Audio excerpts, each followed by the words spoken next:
Now, what if I told you one of the single biggest private equity deals in restaurants started with a 14-year-old kid who wasn't even legally able to use the deli slicer? You probably think I was tripping.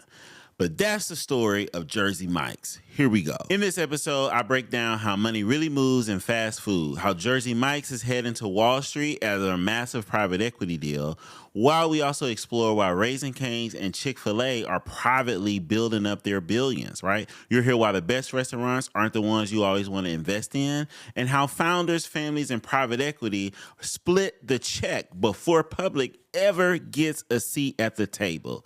This is Monday Market Briefs.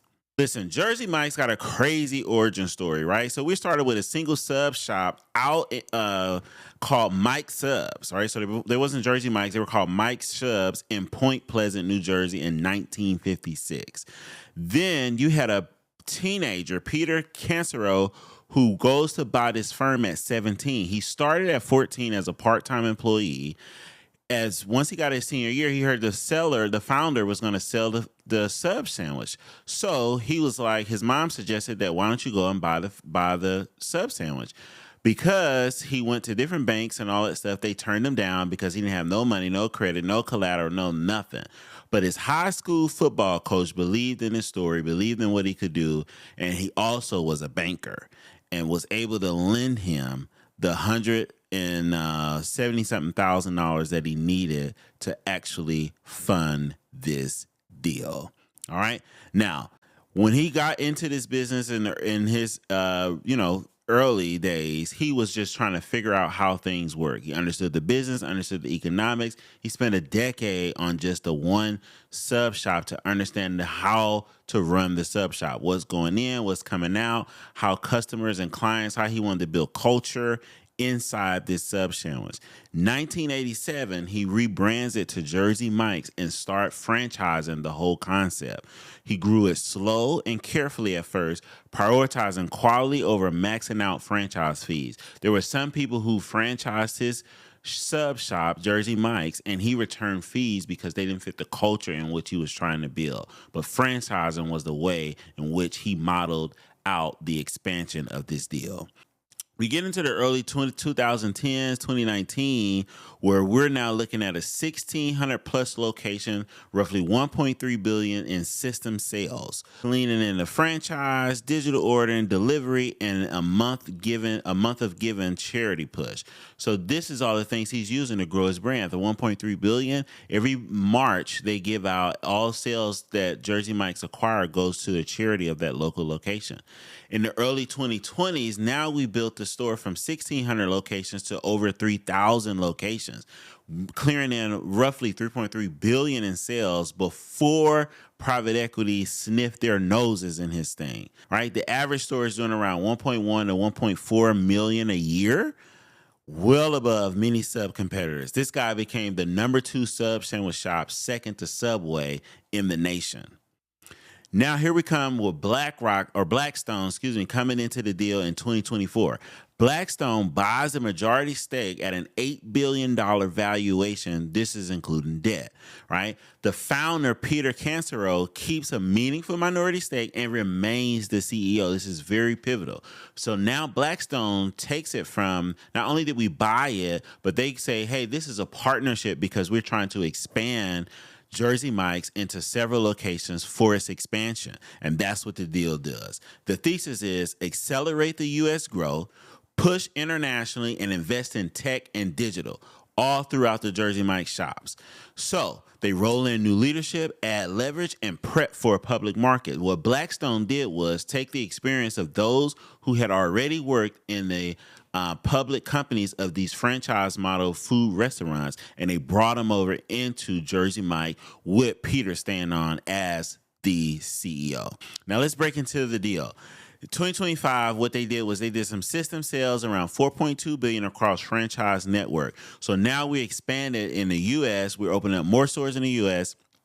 and we're going international. So they were bringing in about $700 million to $330 million in adjusted EBITDA, right?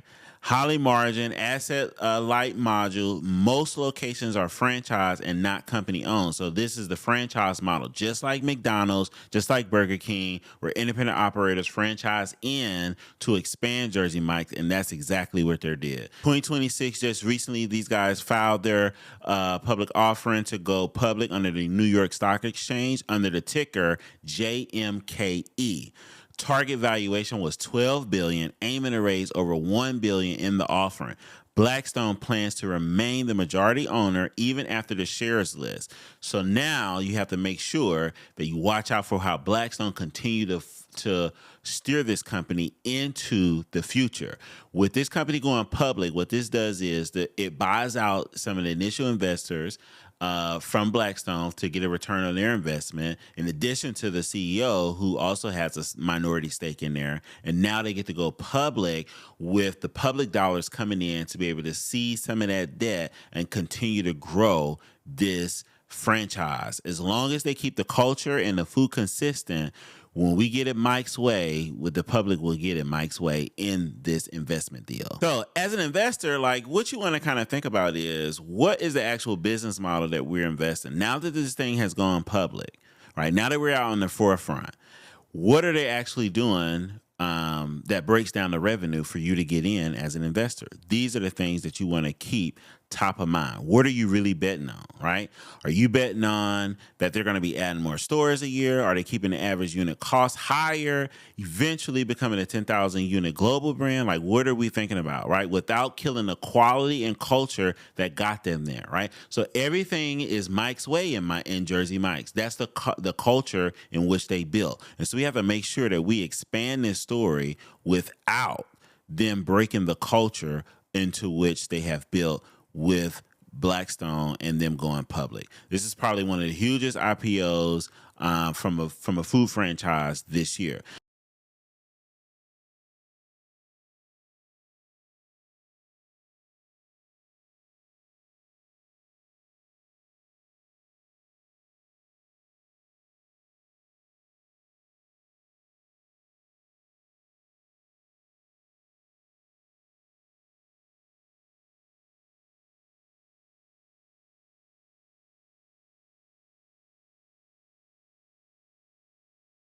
So as we know, Chick-fil-A is a family-owned, operated by the Cathy family. It's not listed on any public stock market, no public exchange at all. These guys are very private, family-owned and operated and moved, and they expand through debt.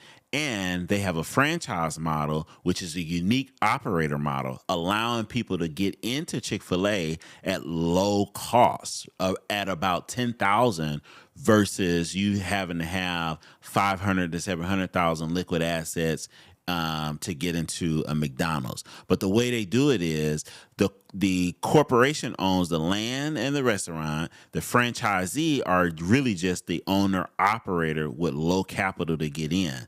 So they own the real estate and everything else, and you share in the profits based off of the revenue that your store generate. And typically Chick-fil-A, one unique thing about Chick-fil-A is they only allow their operators to own one store. There are very few who own two stores, and even very fewer people who own three stores, right?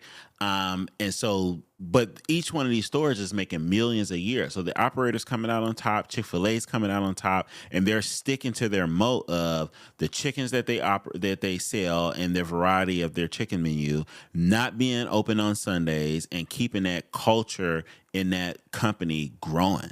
Now, the interesting part about Raising Cane's is completely founder private. He grew his business over the years, right? Making about he's grossing his firm is into the billions, right? He has tight controlling the how each store caters to their customer and culture inside that store that he creates for his employees. The unique part about Raising Cane's is Raising Cane's has fewer stores than Chick-fil-A, but they make more money than Chick-fil-A because their focus is singular focus. They have chicken fingers, fries, coleslaw, and Texas toast bread. That's it. And they also remodel it based off their chicken sandwich, right? But they have a leaner menu, simplified menu, a good brand, a good culture that they created with the customer and employee experience, and the expansion all across the U.S. Less stores, more money from a more centralized location. These brands have been willing and dealing for a long time, right? Now, what's the comparison or contrast in between those companies and Jersey Mike's? Well, Jersey Mike's is founder led before they went public.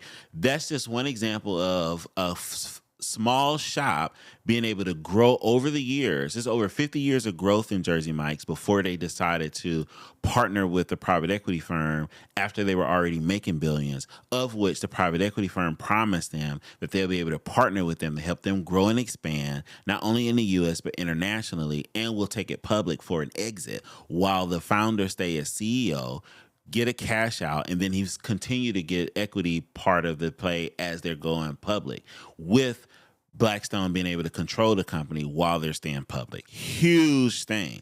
Versus a Chick-fil-A and Raising Cane's, who Chick-fil-A is family owned, Raising Cane's is founder owned. However, they deciding to stay private. Both of these type of investments you guys could benefit from and be able to learn from their example on what to do. If I'm a private equity play person now, I'm looking at restaurants where we possibly could partner using private credit to help a franchise like a Raising Cane's grow, knowing that he still owns 94% of his company without taking it public or taking in private equity dollars, because they don't want to fit the culture in which private equity is perceived. But if I'm a shop, I'm going to look at stores like this or restaurants like this so that we can partake in the private markets and be able to help grow and scale a company. Where's the next Raising Cane's coming from, or the next Chick-fil-A coming from? That's where we want to be looking at. All right.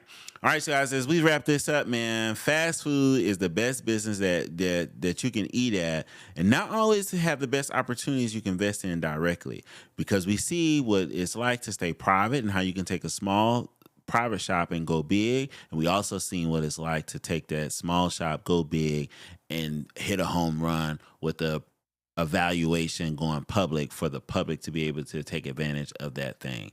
All right. So I'll see you guys on the next episode. Peace.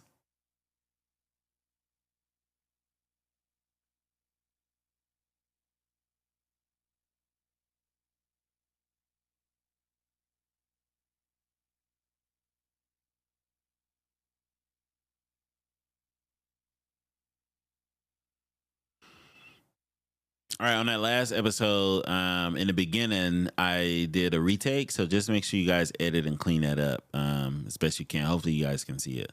All right, we're about to do the next episode. So this will be the AI